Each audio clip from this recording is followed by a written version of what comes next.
Pertama kami berterima kasih atas kesediaannya untuk mengikuti sesi wawancara Ibu Evi. Yang kedua, tim seleksi mengucapkan selamat kepada Ibu yang sudah masuk ke tahap wawancara ini, tahap akhir di tim seleksi. Ibu siap ya selama paling lama 60 menit ke depan untuk interview atau wawancara dengan kami? Siap. Apa perlu waktu khusus untuk berdoa? Dipersilakan. Silakan.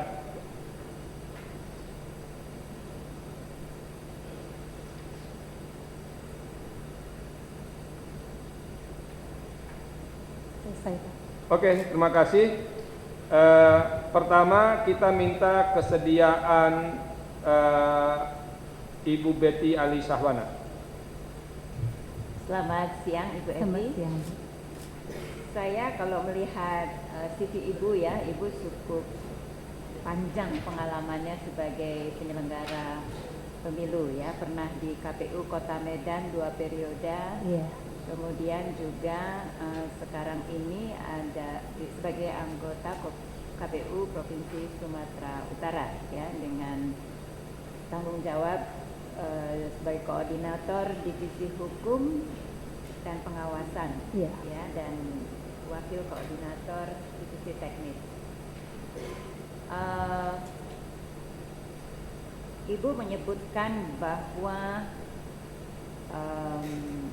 ketika Ibu menjadi ketua KPU Kota Medan ya, ada upaya khusus yang dilakukan sehingga tidak terjadi dikotomi antara komisioner dan sekretariat, dan saya perhatikan di beberapa tempat hal ini terjadi. Persisnya apa Bu yang Ibu lakukan sehingga tidak ada dikotomi antara komisioner dengan sekretariat? Ya, terima kasih Bu Betty.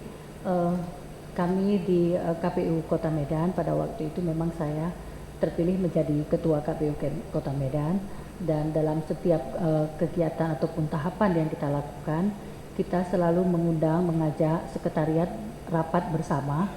Jadi di dalam rapat tersebut tidak hanya komisioner saja dalam mengambil keputusan, tetapi juga kita mengikut sertakan sekretaris dan juga para kasubag yang ada, yang berkaitan langsung dengan kegiatan yang ataupun tahapan yang akan kita laksanakan.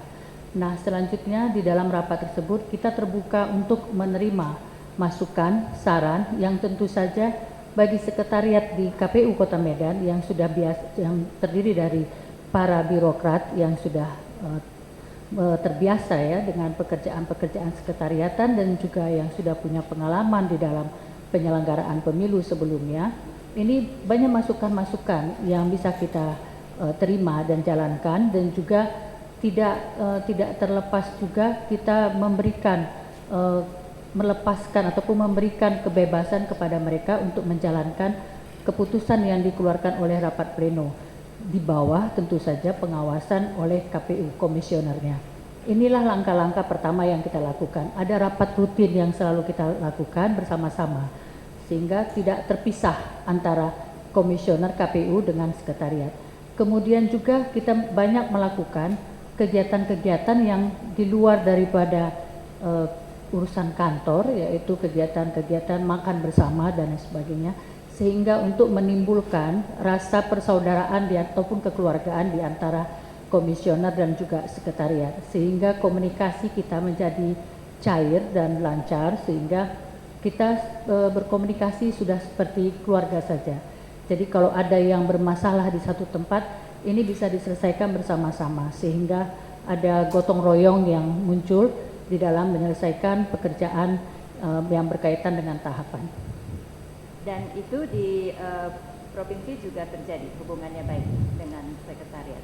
Iya, di Provinsi Sumatera Utara kita membangun juga sistem yang sama, di mana di dalam setiap minggu kita lakukan ada rapat rutin namanya.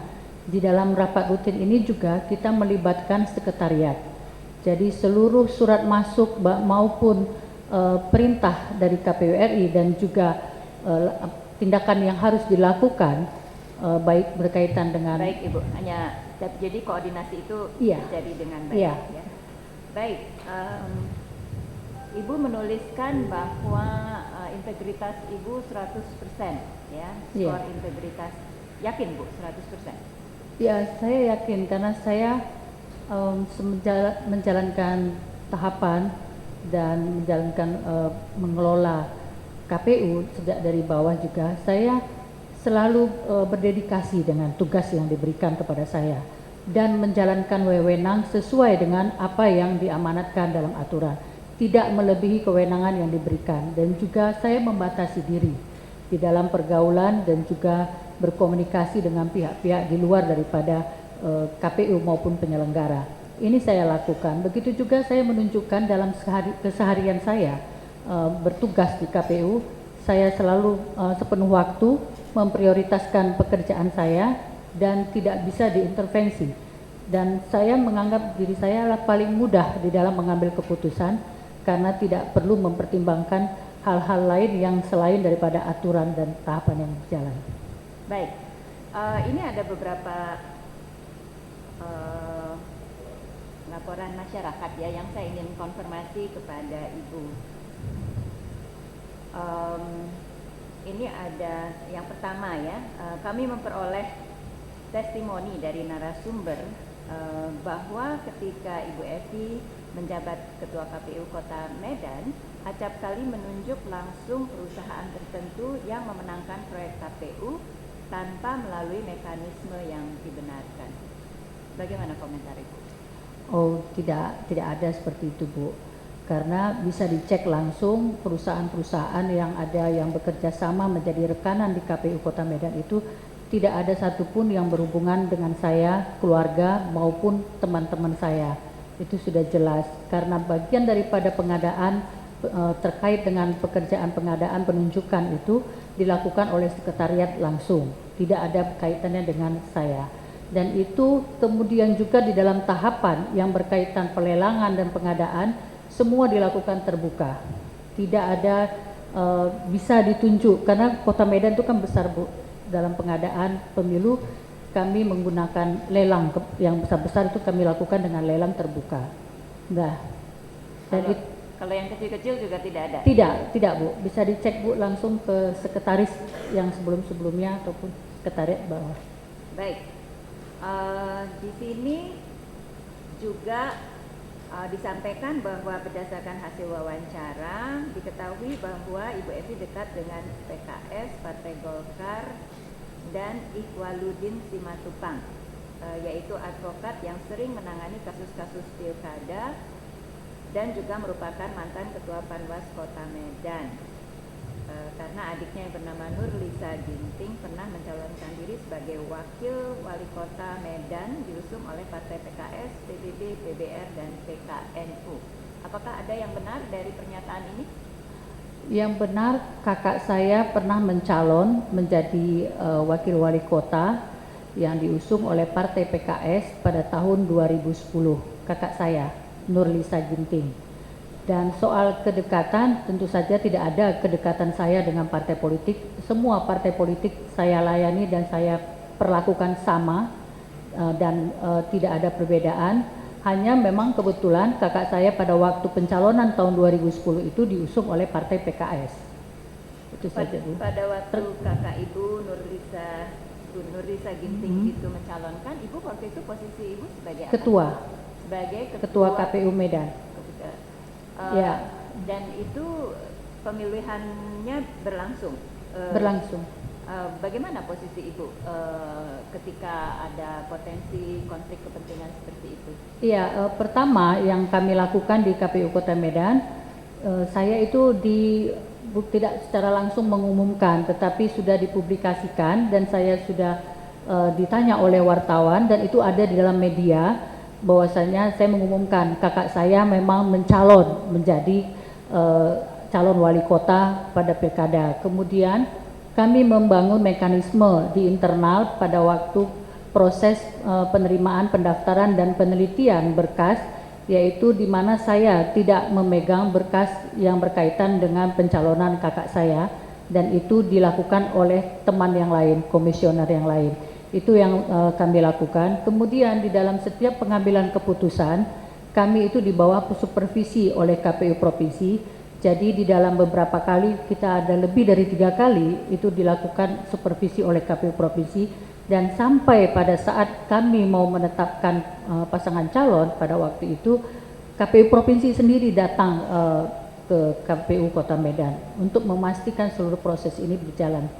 Dan pada waktu itu memang saya ada diperiksa oleh Bawaslu RI, langsung turun karena ada pengaduan dari salah satu calon yang pada waktu itu dicoret, dan saya diperiksa terkait dengan konflik kepentingan tersebut. Hasilnya dikeluarkan oleh Bawaslu RI bahwasanya apa yang sudah kami lakukan, KPU Kota Medan lakukan sudah benar dan sesuai dengan peraturan dan perundang-undangan. Tadi ini dengan Iwaluddin dan advokat. Yang mau saya jelaskan, Iwaluddin Simatupang ini adalah sama-sama anggota KPU Kota Medan pada periode pertama. Jadi saya mulai berteman sama dia itu dekat itu pada waktu menjadi anggota KPU Kota Medan. Berikutnya adalah ini adalah laporan yang lain bahwa Ibu Evi diduga terlibat dalam manipulasi laporan hasil verifikasi faktual ijazah Rudolf Pardede yang berpasangan dengan Afifuddin Lubis, calon wali kota Medan 2010-2015. Afifuddin merupakan guru besar Fakultas Ekonomi dan Bisnis USU ya. Informasi ini disampaikan oleh beberapa narasumber. Ya, memang Pak Rudolf Pardede dan Pak Afifuddin inilah yang tidak ditetapkan menjadi calon pada waktu Pilkada 2010. Dan tadi sudah saya sampaikan bahwa setiap proses kami melakukan verifikasi dan penelitian, kami itu di bawah supervisi oleh KPU Provinsi. KPU Provinsinya sendiri ikut bersama kami di dalam melakukan verifikasi dan penelitian sampai ke Sukabumi, Bu, ke sekolahnya, dan juga ke Dinas Pendidikan. Demikian juga kami melaporkan langsung kepada KPU RI pada waktu itu, yang kemudian diarahkan Pak Ketua KPU RI kepada Ibu salah satu komisionernya memberikan supervisi kepada kita, kemudian bersama dengan KPU Provinsi kita berangkat ke Sukabumi untuk meminta pernyataan keterangan dari Dinas Pendidikan. Kemudian kami kembali, dan ketika kami kembali, kami juga disupervisi oleh KPU Provinsi pada saat kami akan menetapkan calon pada waktu itu. Dan sebelum kami menetapkan calon, kami memberikan kesempatan sekali lagi kepada pasangan calon yang akan dicoret untuk bisa membuktikan terbalik kepada kami terkait dengan ijazah, persyaratan ijazah yang harus dia penuhi. Tetapi pada waktunya berakhir, beliau tidak bisa memberikan itu. Dan kemudian proses ini juga sudah dibawa, yang tadi saya sebutkan, saya diperiksa oleh Bawaslu terkait pengaduan Pak Rudolf dan Pak Afifuddin tersebut, dan hasilnya sudah saya sampaikan tadi. Kami semua sudah melaksanakan tugas kami secara benar sesuai dengan aturan. Kemudian juga di Mahkamah Konstitusi ketika sengketa hasil Pilkada 2010, kami juga ini juga diikut sertakan oleh salah satu pasangan calon sebagai bagian daripada gugatannya, dan sudah diputuskan ini tidak diperiksa juga, Bu. Kami membawa bukti-bukti dari terkait dengan buku induk dan lain sebagainya, dan sudah dibuktikan dan putusannya sudah dimenangkan oleh KPU. Baik.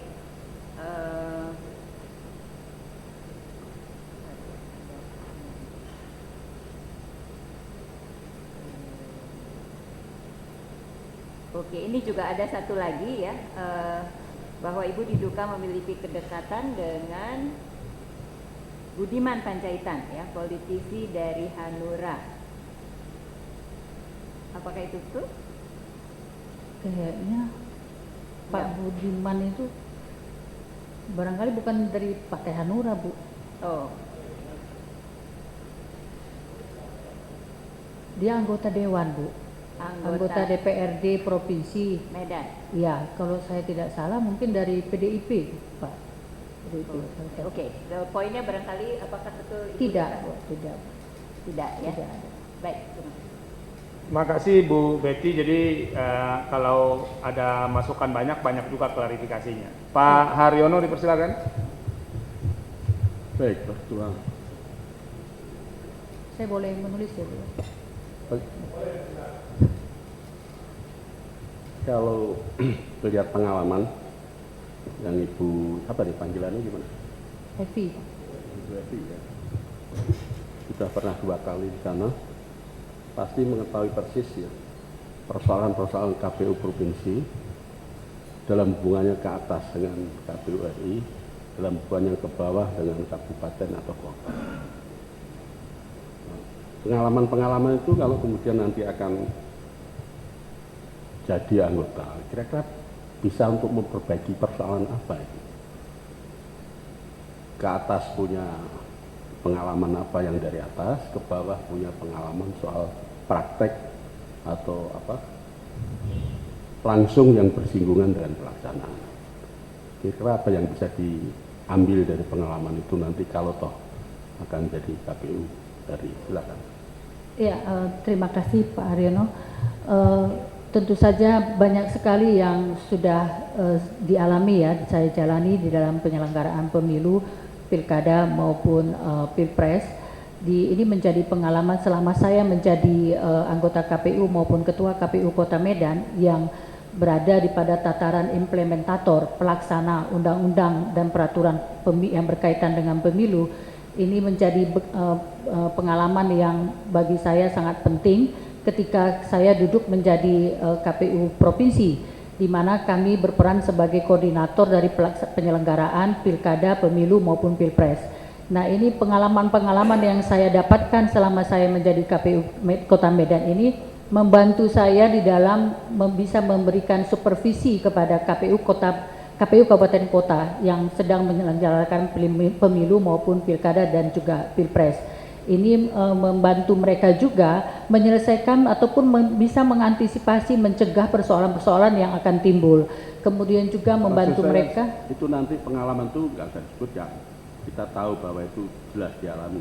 Tapi untuk perbaikan KPU pusat itu apa yang menjadi fokusnya setelah pengalaman itu? Ya, saya melihat banyak sekali kaitan antara regulasi yang dibuat, ini berkaitan di dalam implementasinya, sehingga pengalaman yang saya miliki ini bisa nanti mengisi bagaimana regulasi ini nantinya bisa meminimalisir persoalan yang selama ini muncul ketika sebuah aturan ini dilaksanakan. Misalnya yang pernah kita alami pada pemilu kada kemarin, yaitu tahun 2015, dengan dikeluarkannya aturan yang berkaitan dengan ganda kepengurusan di dalam pendaftaran calon. Nah, ini ternyata implementasinya memberikan dampak yang beragam di daerah dan khususnya Sumatera Utara ini memunculkan banyak persoalan-persoalan sampai menjadi sengketa yang berkepanjangan, contohnya di Siantar.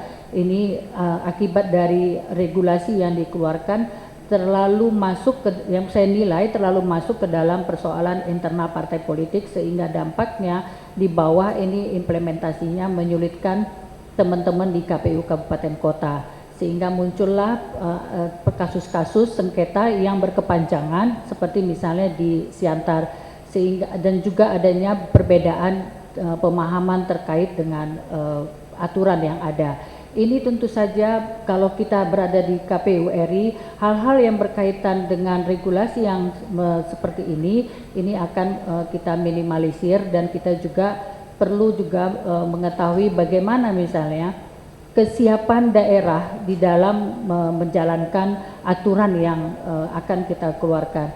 Ini yang mungkin kalau saya menjadi anggota KPU RI, saya bisa memberikan masukan-masukan, karena sebenarnya kekuatan KPU RI ini tidak bisa hanya dilihat di tataran atas, tetapi yang seharusnya diperkuat adalah di bawah, KPU Kabupaten Kota. Karena KPU Kabupaten Kota inilah yang menjalankan seluruh regulasi ataupun aturan yang berkaitan dengan pemilu maupun pilkada. Nah, kesiapan KPU Kabupaten Kota, bila KPU Kabupaten Kota ini dikuatkan dan dijadikan penyelenggara pemilu yang mandiri dan juga bisa berkembang menjadi sebuah lembaga yang kuat, ini akan menjadi sangat baik sekali karena banyak kekurangan yang kita miliki di kabupaten kota, Pak Haryono. Misalnya kesiapan kabupaten kota ini di dalam mengikuti perkembangan yang saat ini dilakukan oleh KPU RI, yaitu berkaitan dengan penggunaan IT dan sistem informasi teknologi ini. Tapi teman-teman di kabupaten kota ini memang harus kita dorong dan bantu karena kesediaan SDM satu juga masih kurang, kemudian juga berkaitan dengan teknologi, kemampuan di dalam menangani teknologi dan informasi serta jaringan juga ini yang masih lemah. Bagaimana kita bisa memperkuat KPU Kabupaten Kota untuk mendorong apa yang menjadi kebijakan daripada KPU RI ini bisa dilaksanakan dengan cepat dan respon yang baik, sehingga apa yang menjadi kebijakan KPU RI ini bisa langsung dilaksanakan sehingga tidak ada kendala-kendala yang selama ini dihadapi oleh teman-teman KPU Kabupaten Kota. Baik, satu pertanyaan lagi. Kalau toh nanti akan menjadi komisioner KPU, kapan saja bisa memilih divisi-divisi itu. Divisi apa yang Bu? Saya akan memilih divisi teknis penyelenggara. Teknik penyelenggara. Kenapa begitu? Karena saya tentu saja selama saya menjadi implementator, saya berkecimpung di dalam teknis penyelenggaraan pemilu di tingkat bawah yang langsung dalam pelaksanaan teknisnya. Dan saya menganggap saya mampu di dalam manajemen teknis yang selama ini diterapkan. Kemudian juga sekarang ini saya memegang divisi hukum dan pengawasan, walaupun sebenarnya saya tidak berasal dari orang hukum, Prof. Jadi saya menganggap pengetahuan saya terkait dengan teknis penyelenggaraan ini bisa dimanfaatkan oleh ketika nanti saya menjadi KPU. Ada kritik nggak tentang teknis penyelenggaraan yang sekarang dilakukan oleh KPU kita? Iya, KPU di dalam membuat aturan dan terkait dengan teknis penyelenggaraan sudah sangat sudah jauh lebih baik dan sudah bisa menjawab persoalan-persoalan yang berkaitan dengan pelaksanaan teknis. Tetapi kekurangan kita ini masih perlu ditingkatkan adalah bagaimana kita bisa melakukan bimbingan teknis bersama-sama dengan Panwas, sehingga di dalam nanti menjalankan peraturan KPU tidak ada perbedaan tafsir oleh Panwas ya di dalam pelaksanaan terkait dengan tahapan maupun teknis penyelenggaraannya, sehingga ada satu pemahaman yang sama sehingga bisa memberikan kepastian hukum kepada peserta di dalam penyelenggaraan pemilu maupun pilkada. Terima kasih Pak Haryono. Pak Ramlan dipersilakan. Pilkada Kota Medan tahun 2010, kalau tidak salah diikuti 10 pasang calon ya. Iya Pak. Ya. Itu kalau ini saya belum pernah bertanya kepada Evi di luar, tapi waktu itu Pak Rudolf Pardedet itu mengerahkan massa mendemo KPU Kota Medan gitu ya. Itu gimana? Ya, setiap hari Pak mendemo kita. Jadi ya setiap hari juga saya menghadapi demo itu, keluar bertemu mereka, mendengarkan dan menjelaskan apa yang keputusan yang diambil oleh KPU Kota Medan pada waktu itu. Jadi saking sudah rutin ya Pak menghadapi demo itu, akhirnya polisi bilang kasih waktu dulu Bu untuk orasi, jangan langsung keluar, biar mereka diberikan kesempatan baru Ibu keluar untuk menyampaikan pendapat. Tapi memang sampai saya kadang-kadang rapat di tempat lain pun mereka mengejar saya ke sana, dan saya tetap juga harus keluar permisi untuk menjumpai mereka dan melayani mereka dan memberikan penjelasan-penjelasan sebagaimana yang sesuai dengan aturan. Yang kedua, yang terakhir ini beralih ke bidang lebih substansial gitu ya. salah satu tujuan pemilu itu kan pemilu anggota DPR, DPRD ya, menjamin keterwakilan rakyat, masyarakat.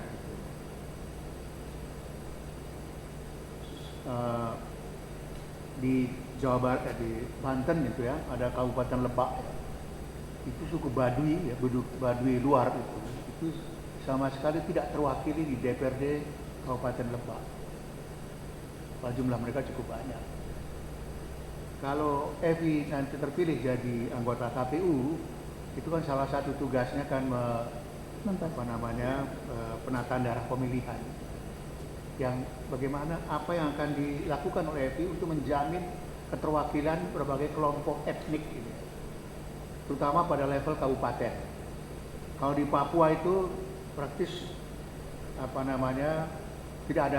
pernah ada keluhan, karena saya Bu Malina di KPU itu di Papua itu kalau satu distrik itu sudah bisa 3 kursi langsung ditetapkan sebagai dapil.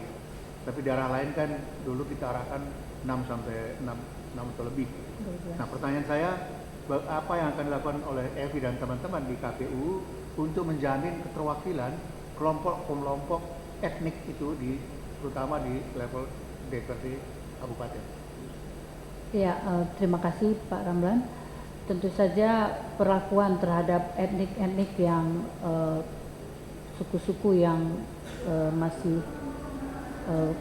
seperti Baduy, kemudian juga di Sumatera Barat juga ada ya Pak ya.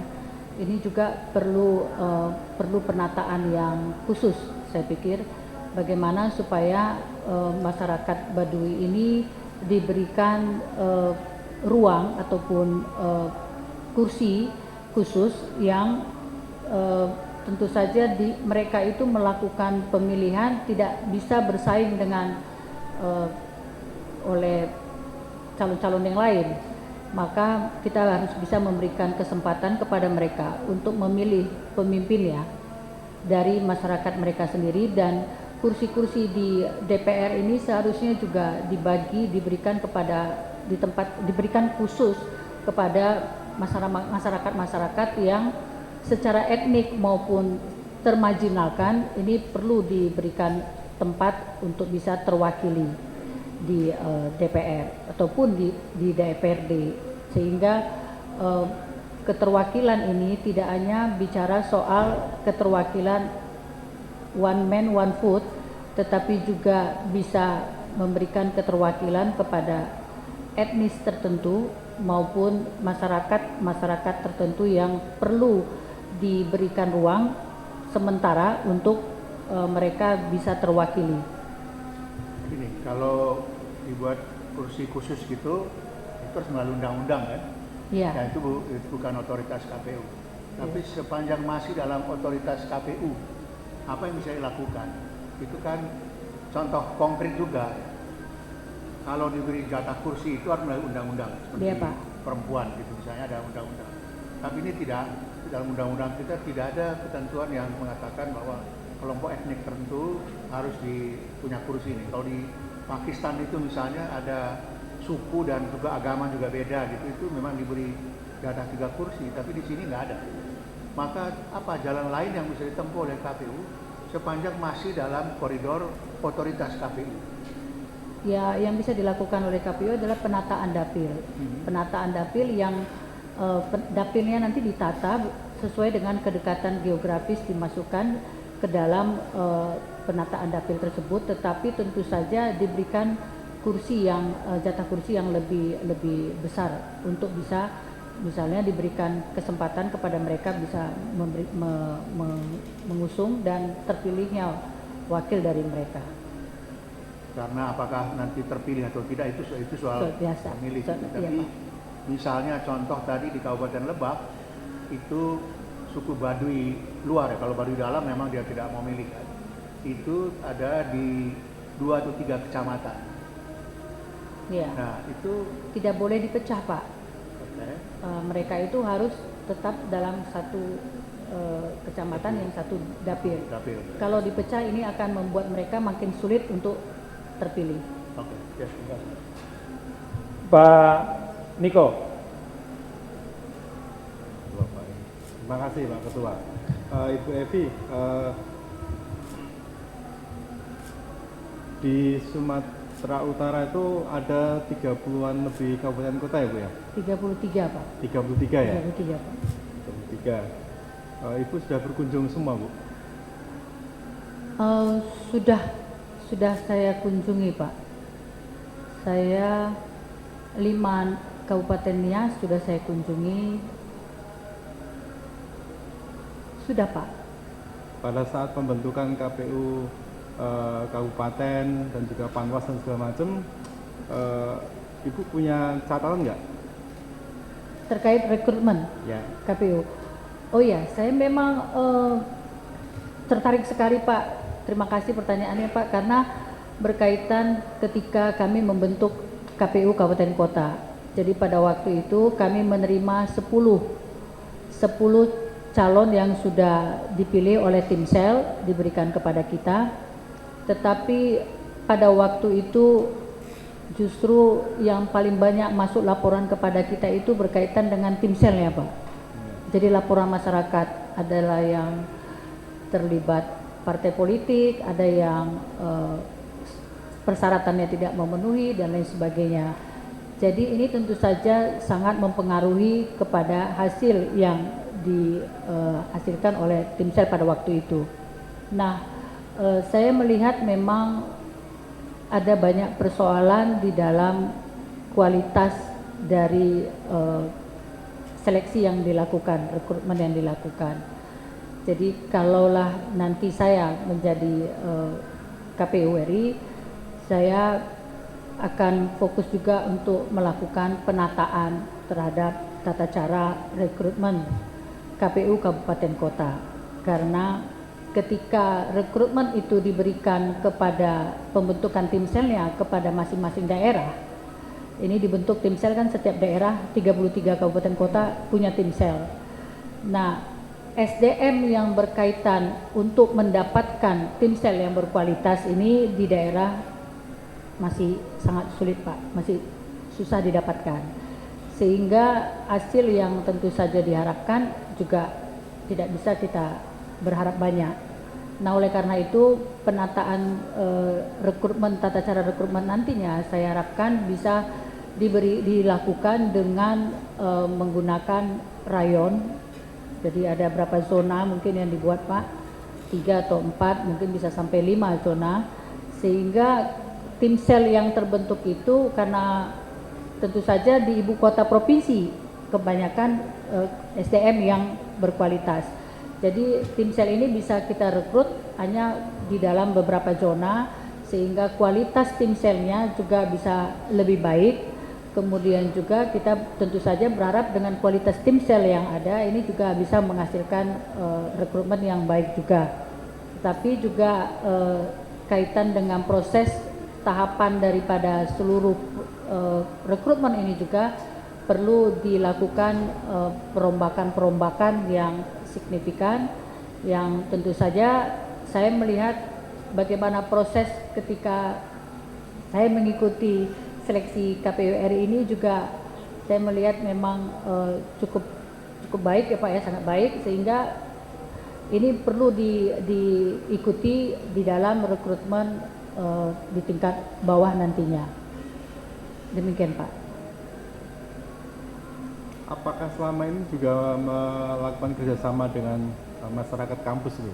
Ibu kan dari kampus juga dulunya, dari Iya, USU Pak. kan. Di Iya. Sumatera Utara kan banyak kampus-kampus bagus Bu. Di Iya Pak. Baliki juga ada, di beberapa daerah yang lain. Iya, memang rekrutmennya sudah bekerja sama dengan perguruan tinggi Pak.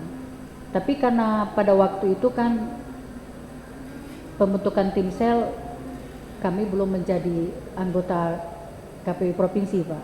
Pada waktu itu kan belum, tetapi dampak yang kami lihat hasilnya itu menimbulkan persoalan-persoalan, sehingga pada waktu rekrutmen itu akhirnya kebanyakan waktu kami itu meminta klarifikasi kepada tim sel yang sudah berjalan, karena hasilnya tim selnya dipersoalkan, tentu hasilnya juga dipersoalkan oleh banyak masyarakat.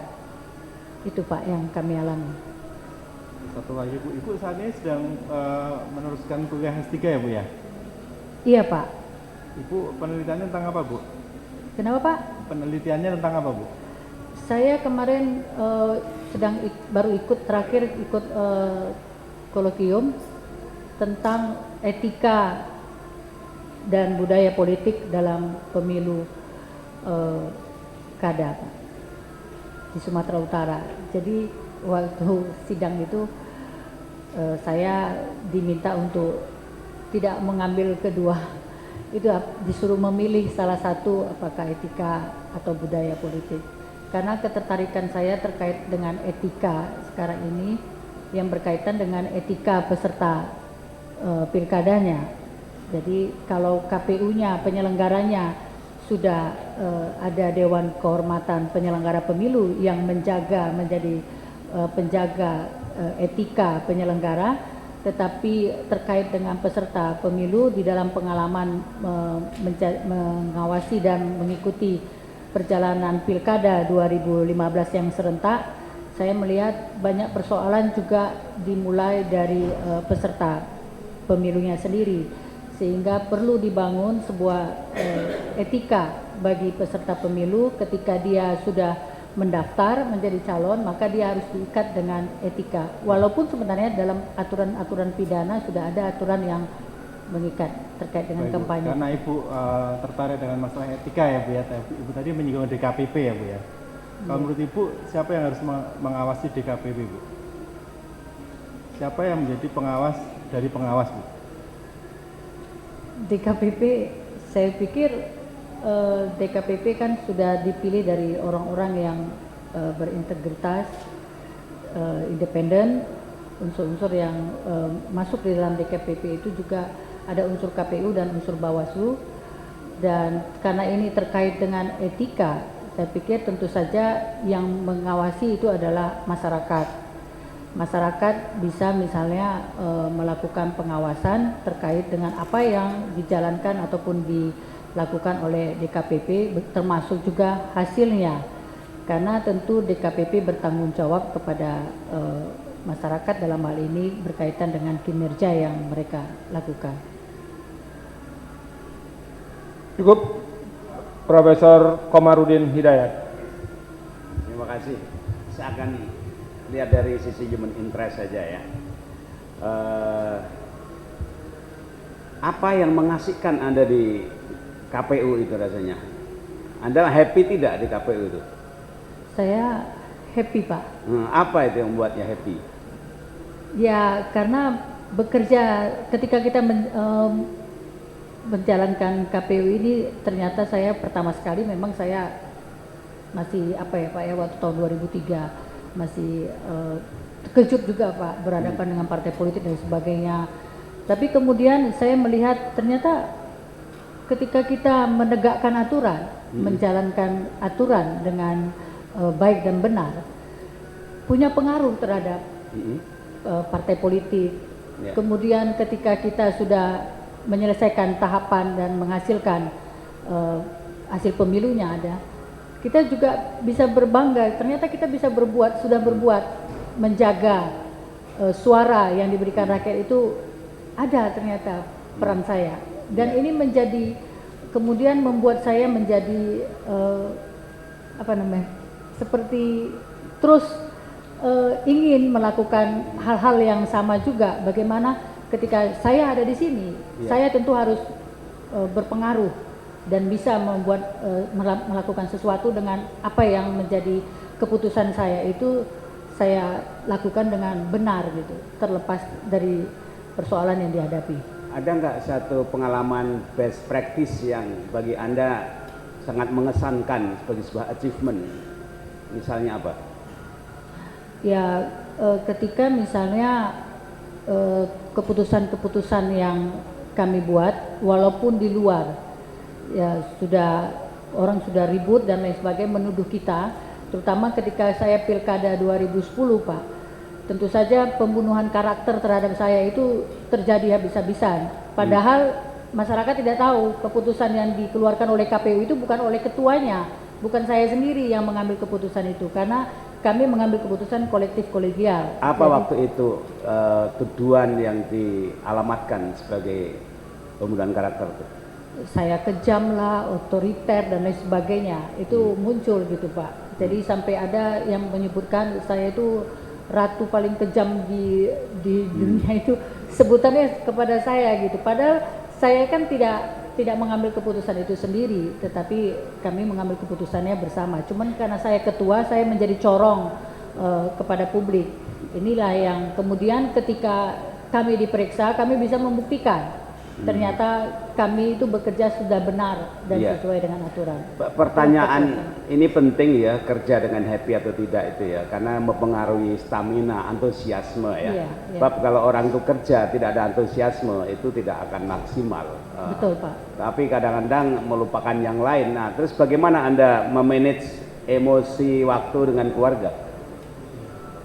Ya memang kalau sudah datang tahapan Pak, namanya melihat wajah suami pun sudah jarang Pak. Oh iya. Ya sudah jarang. Jadi Ntar dia suami lihat wajah orang. ya mudah-mudahan tidak Pak, dijauhkan Allah. Jadi cara saya memanage adalah ketika misalnya kalau hari Minggu kita tidak ada kegiatan, nah, saya itu berusaha untuk menghabiskan waktu bersama. Jadi misalnya pergi bersama beliau ke undangan dan lain sebagainya, itu kita manfaatkan. Nah kalau ada kebetulan ada anak, kita pergi bersama-sama untuk kadang-kadang sudah pulang misalnya maghrib pulang, dia bilang ada film bagus karena dia tahu saya hobi menonton, kita pergi menghabiskan waktu untuk menonton film dan lain sebagainya. Dan komunikasi via telepon itu kita lakukan misalnya kalau mau makan siang atau mau pulang kerja. Ya. Gini, salah satu agenda atau problem atau tantangan perempuan karier itu kadang-kadang kan keluarga. Andaikan Anda misalnya nanti di Jakarta, kira-kira problem apa yang muncul dan bagaimana itu mengatasinya? Ya karena selama ini sejak di KPU provinsi Pak, waktu saya itu kan banyak juga keluar kota. Ya. Jadi saya memang sering meninggalkan suami, sehingga tetapi yang paling penting adalah kita sudah komitmen saling mendukung dan memberikan ketenangan kepada masing-masing dalam bekerja. Artinya ada kepercayaan yang sudah dibangun dan tidak ada kecurigaan, tidak menimbulkan kecurigaan. Kemudian juga di dalam menjalankan tugas kita hanya fokus kepada pekerjaan kita. Kemudian untuk terkait dengan kalau saya berada di Jakarta, ini juga sudah kami bicarakan. Jadi suami yang akan ke Jakarta, karena beliau juga bekerja sering juga ada perjalanan ke Jakarta. Nah, tapi ketika nanti dia tidak bisa, pada waktu saya luang, saya yang akan datang ke Medan. Dewi punya semacam moto hidup. Dia. Apa? Hidup adalah perjuangan. Jadi Anda harus berjuang terus untuk menjalani hidup Anda. Jadi tidak ada waktu untuk diam. Nah terakhir, apa yang Anda persepsikan, bayangkan KPU pusat itu bergerak daerah, apa sih yang muncul kalau disebut anggota KPU di pusat itu? Mungkin gayanya, intelektualnya, hidupnya, apa yang terbayang? Kalau di daerah menggambarkan KPU RI itu sudah pastilah orang-orang yang terpilih. Tetapi terkait dengan gaya dan apanya, kelihatannya anggota KPU RI biasa-biasa saja Pak. Dari segi gaya dan penampilannya. Tetapi tentu saja jangan dilihat Pak, kalau misalnya anggota KPU RI sudah berpidato, berbicara soal pemilu dan lain sebagainya, semuanya meyakinkan Pak. Tidak ada yang nggak meyakinkan. Oke, bagus. Dan mudah-mudahan saya juga bisa meyakinkan gitu Pak, nanti ketika sudah terpilih. Iya, makasih. Bu Evi, ini pertanyaan. Ya Pak. Ini kan salah satu yang jadi pusat perhatian kita ya, terutama tim seleksi. Ini kalau orang baru jadi pejabat lalu menikmati betul fasilitas jadi pejabat itu. Ya. Nah, Kita ini kan secara hukum tahu kalau Ibu terpilih menjadi anggota KPU itu kan penerbangan misalnya bisa menikmati fasilitas bisnis. Apakah Ibu akan meneruskan itu atau mengubah cara yang seperti ini? Ya, memang kalau duduk di bisnis itu enak Pak. Saya pernah rasakan gara-gara saya karena tempat duduk penuh, akhirnya saya tiba-tiba mendapat keberuntungan saya di-upgrade ke bisnis. Tetapi terus terang Pak, ketika penumpang lain masuk, ketika di Kuala Namu, saya jadi risih gitu, karena orang semua melihat-lihat, loh kok bisa duduk di bisnis gitu. Memang privilege yang diberikan bisnis itu melampaui pemikiran saya sendiri gitu Pak. Jadi kalau saya pikir seharusnya memang untuk kegiatan dinas terkait dengan duduk yang di bisnis itu belum terlalu mendesak gitu Pak ya. Jadi ini kan secara hukum kan dibenarkan Bu. Jadi fasilitasnya, perjalanan dinasnya bisnis. Ibu mau menggunakan atau mau dengan cara yang sudah lah ngapain betul di bisnis, yang penting kan bisa sampai gitu. Iya. Yang mana yang mau dipilih? Ya saya pikir yang penting bisa sampai Pak. Walaupun nanti misalnya sekretariat mengatakan Bu ini hak Ibu begitu. Iya. Apanya yang iya? Mudah-mudahan. Apanya yang iya yang mudah-mudahan ini? Iya, saya yang penting bisa sampai Pak.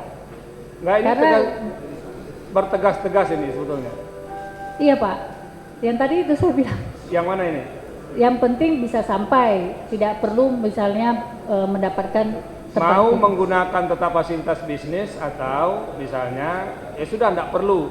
Kalau saya terpilih nanti walaupun secara hak bisa bisnis akan menggunakan fasilitas ekonomi, yang mana yang pilih?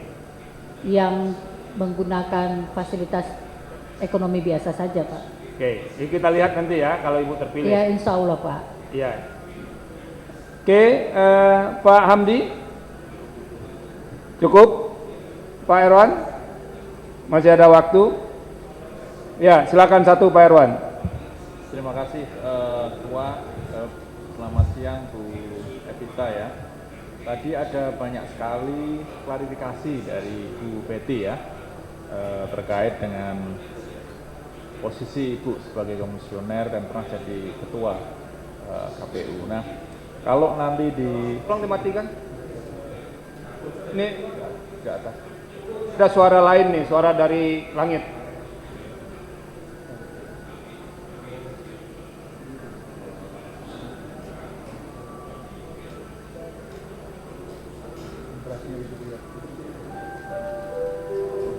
Kayak di stasiun kereta api aja nih. Silakan Pak Erwan. Terima kasih Pak Ketua. Jadi tadi terkait klarifikasi dan sebagainya. Ini kaitannya dengan kreativitas Ibu ya nanti sebagai anggota komisioner atau sebagai pimpinan kalau misalnya Allah mengizinkan Ibu terpilih jadi ketua, itu kan perlu gagasan-gagasan untuk menyelesaikan persoalan ya, yang kreatif, yang inovatif. Nah kalau itu tadi dipakai sebagai kasus adanya masalah yang harus dipecahkan gitu ya, apa gagasan yang akan Ibu tawarkan untuk menyelesaikan persoalan-persoalan seperti itu? Ini kan ada informasi yang asimetris, masyarakat tidak tahu apa sebenarnya yang terjadi di dalam di KPU. Nah, Ibu sebagai anggota atau nanti sebagai ketua bisa jadi begitu, apa tawaran gagasan untuk bisa merespon persoalan itu?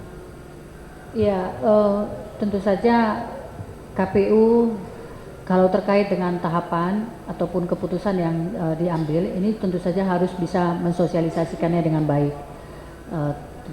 Khususnya bila ada keputusan-keputusan yang tadi berkaitan dengan keputusan yang membuat orang tidak puas dan lain sebagainya, kita harus bisa menjelaskan secara terbuka. Nah, kemudian terkait dengan bagaimana kita bisa mencerdaskan masyarakat ya dalam hal ini agar menghindari persoalan-persoalan tidak selalu muncul berulang-ulang. Ini tentu saja KPU harusnya diberikan kewenangan yang lebih di dalam bisa memberikan pendidikan politik kepada masyarakat. Jadi kalau sekarang saat ini Pak Erwan, karena kami melihat misalnya partisipasi pemilih ada kecenderungan yang menurun terus, dan dalam mempersiapkan diri untuk menghadapi Pilgub 2018 dan juga ada 8 kabupaten kota yang akan bersama-sama serentak untuk pilkada, kami menggerakkan KPU kabupaten kota pada saat ini untuk melakukan kerjasama dengan pemerintah daerah, melakukan sosialisasi dan pendidikan pemilih, baik itu bekerja sama dengan Pemda dan juga kepada sekolah-sekolah yang berkaitan dengan pemilih pemula dan juga berkaitan dengan segmen-segmen masyarakat. Maaf, ini kalau saya potong ya Bu ya, kalau di level nasional nanti kan, ini tadi contoh persoalan saja, kalau kita definisikan misalnya sebagai persoalan transparansi, kami sebenarnya ingin tahu agar KPU itu lebih transparan, itu bagaimana kita membuat program, membuat inisiatif baru yang masyarakat bisa tahu apa yang dikerjakan oleh para komisioner KPU, juga bagaimana membuat keputusan atau kebijakan yang transparan, partisipatif seperti itu. Itu yang kami bayangkan respon dari Bu Evita. Ya, saat ini sebenarnya KPU RI sudah membangun sistem informasi ya, keterbukaan, transparansi sudah cukup baik, jauh daripada yang sebelumnya, dan ini kita sudah terbuka karena ada sistem informasi terkait dengan penghitungan suara, sistem informasi data pemilih yang bisa diakses siapa saja, dan juga terkait dengan sistem informasi tahapan. Seluruhnya ini menjadi bagian daripada program KPU RI yang tentu akan kita lanjutkan nanti ketika kita berada di KPU RI. Dan selanjutnya juga kita juga sudah mempunyai PPID, pejabat informasi ya, terkait dengan keterbukaan informasi, sehingga siapapun yang membutuhkan data-data maupun informasi itu sudah ada di masing-masing KPU sampai ke bawah. Dan juga bagaimana kita akan membangun, nah ini yang memang masih kurang, yaitu kita mengandalkan laman KPU selalu di dalam setiap tahapan. Jadi ketika kita mau melakukan transparansi, kita mengatakan semua ada di laman KPU. Tetapi ketersediaan anggaran dan fasilitas yang memungkinkan untuk KPU bisa membuat keterbukaan di semua website sehingga lebih mudah bagi masyarakat untuk bisa mengakses, ini memang masih kurang pada saat ini. Inilah yang perlu didorong, bagaimana KPU bisa memfasilitasi daerah juga untuk bisa membuka websitenya masing-masing. Ini sebenarnya sangat penting Pak bagi KPU, karena setiap di dalam aturan tahapan ini semuanya diumumkan di laman KPU, tetapi kita belum mempunyai, seluruh KPU itu belum tersedia laman KPU-nya di masing-masing kabupaten kota. Itu yang tadi saya sampaikan, bagaimana kita melakukan penguatan di kabupaten kota dan daerah melalui memenuhi kebutuhan-kebutuhan, fasilitas dan lain sebagainya. Cukup ya, Pak Heron? Cukup Pak Ketua. Terima kasih. Ini mohon maaf kepada pemantau, nggak ada waktu untuk pemantau karena waktunya cuma 3 menit, padahal masih ada yang mau ditanyakan.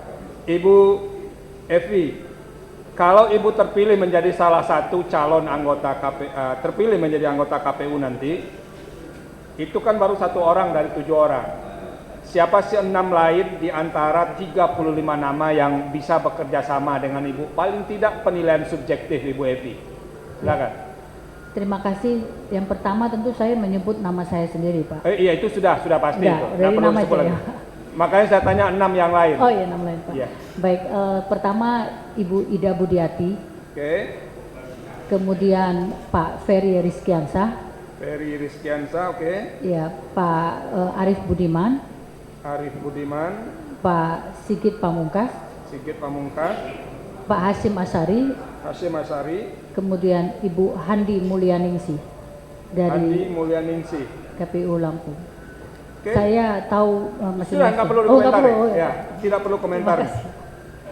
Ibu Evi, ini ada apa? Pernyataan, silakan baca. Kalau berkenan diisi datanya secara lengkap dan ditandatangani, kemudian dibacakan secara keras di mic yang tersedia.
Silakan dibacakan.